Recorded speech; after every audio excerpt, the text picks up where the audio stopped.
huling sikat ng araw ay mababa ang pagkakaayos sa Santa Fe, nag-iiwan ng mahahabang anino sa tuyong lupa at mga bahay ng adobe na nakakalat sa mga burol.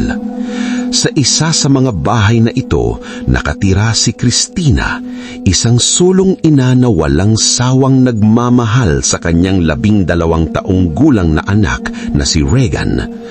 Ang kanilang buhay ay punong-puno ng tawanan at init, ngunit isang masalimuot na araw, nagsimulang pumasok ang mga anino sa kanilang buhay. Si Regan ay nagsimulang magbago. Nagsimula ito sa mga mahihinang bulong na umaabot mula sa kanyang silid tuwing gabi, sapat na mahina upang isipin ni Cristina na ito ay guni-guni lamang. Subalit habang lumipas ang mga linggo, ang mga bulong ay lumalalim at nagiging nakakatakot. Ang masiglang diwa ni Regan ay tila humina, napalitan ng isang nakababahalang lamig na pumuno sa hangin sa paligid niya.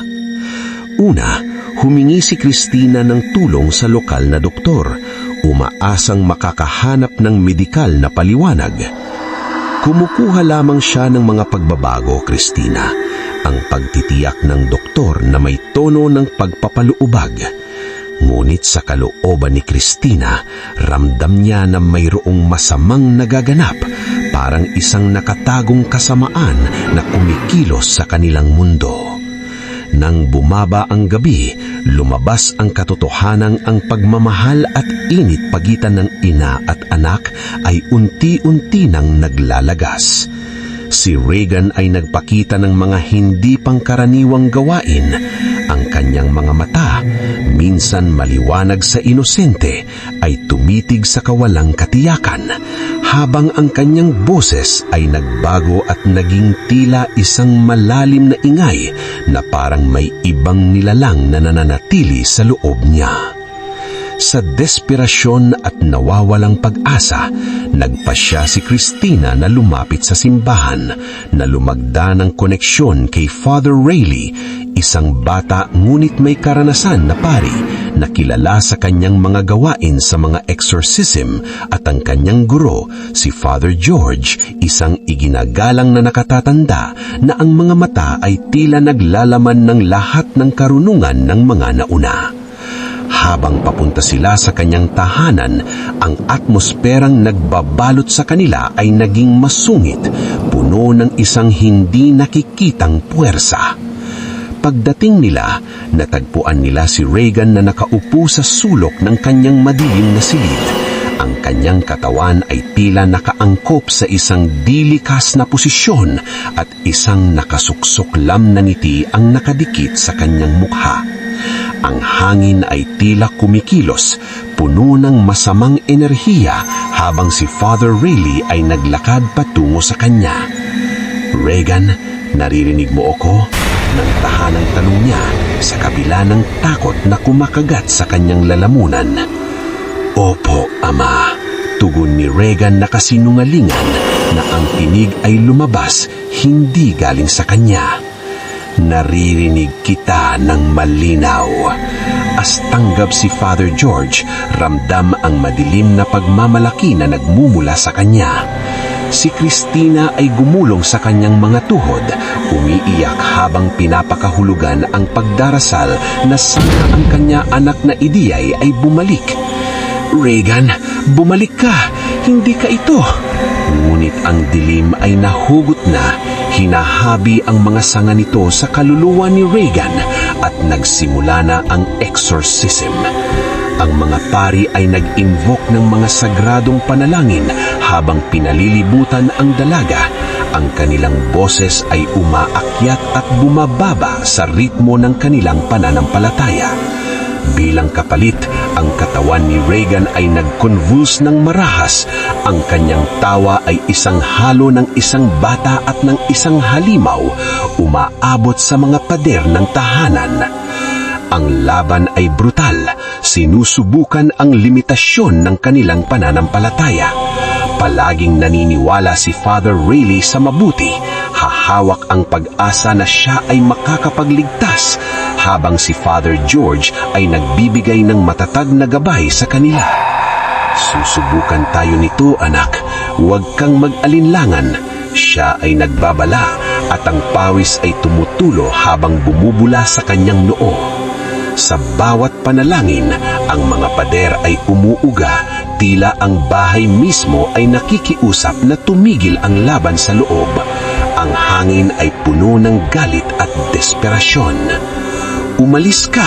Sa pangalan ni Kristo, pinalalabas kita!" Sigaw si Father Rayleigh. Ang kanyang tinig ay nanginginig ngunit puno ng puwersa. Ang tawa ni Regan ay umarga.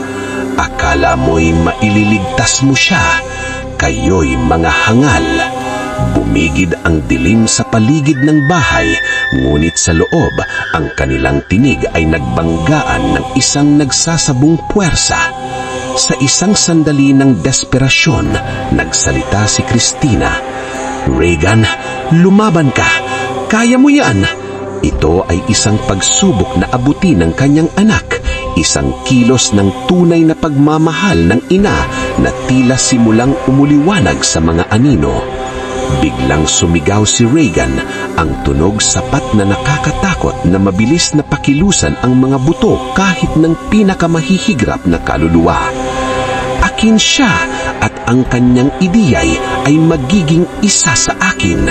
Sa isang malugod na pagdura, ang ulo ng bata ay umikot sa dilikas na paraan habang ang dilim ay umuusob sa silid. Nang tila ang mga pari ay humihina sa ilalim ng bigat nila, ay isang maangis na hangin ay sumiksad sa bahay, hinahampas ang mga bintana. Ang mga ilaw ay kumikislap at sa isang sandali, ang katawan ni Regan ay napahiglay. Ang kanyang mukha ay nawasak pabalik sa inosenteng mukha na kilala ni Christina. Sa sandaling iyon ng kaliwanagan, tinignan ni Regan ang kanyang ina.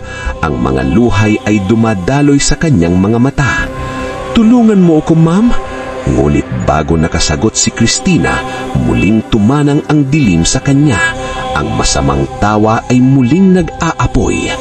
Si Father George ay tumayo sa unahan, kinilusan ang isang huling hakbang ng lakas. "Hindi kami susuko." Sa isang makapangyarihang imprecating, ang kanilang mga lakas ay pinag-isa, ang kanilang mga boses ay pinagsamid sa isang kaguluhan ng sagradong panalangin. Habang pumaparating ang bukang liwanag, tila nagbago ang atmosfera. Ang demonyal na puwersa ay wumawagay at sumisigaw, tila huli sa isang nangangaling na bagyo. "Tapos na ang munamong taon," sigaw si Father Rayleigh habang isang kulog ang umarlong sa silid. Inuuga ang mga buto ng bahay. Ang hangin mismo ay tila nagdespera at sa isang nakasisilaw na flash, ang mundo ay nagiging tahimik. Nang bunuksan ni Christina ang kanyang mga mata, ang mga pari ay nakahandusay sa halig, halatang pagod na. Agad na tumakbo si Christina sa kanya, yinayakap ang ulo ng kanyang anak sa kanyang mga binig, sinisikapang ibalik sa buhay ang marupok na katawan ni Regan. At wangkas, parang isang kandilang pinatay, ay umuhungking si Regan, binubuksan nito ng bahagya ang kanyang mga mata. Sa isang sandali ng pagkaunawa, isang sinag ng pag-asa ay hindi inaasahang sumiklap sa ina at anak. Ngulit sa galak ng momentong iyon, ang mga anino ay muling umusbong sa silid, nilalamon ang lahat ng palatandaan ng tagumpay. Sa isang huling kislap, ang pagpapahayag ni Regan ay nagiging walang laman, habang ang primal na galit ng demonyo ay muling pumasok sa kanyang katawan. Ang mga pari ay nagising, ang kanilang mga mata ay puno ng takot, habang ang pamilyar na tinig ay lumislid sa eskrimadong hangin. "Hindi mo maisasalba ang iyong anak, Christina. Siya ay akin na yon." Nang lumapit ang gabi, ang hangin ay humuhunghung labas, pinapainsid ang takot sa puso ni Christina. Ang laban ay malayo pa sa katapusan. Ang tanong ay mananatili, si Regan ba'y tuluyan ng nawawala? At mayroon bang sino man talagang makakalaya sa mga anino na humirang sa kanila?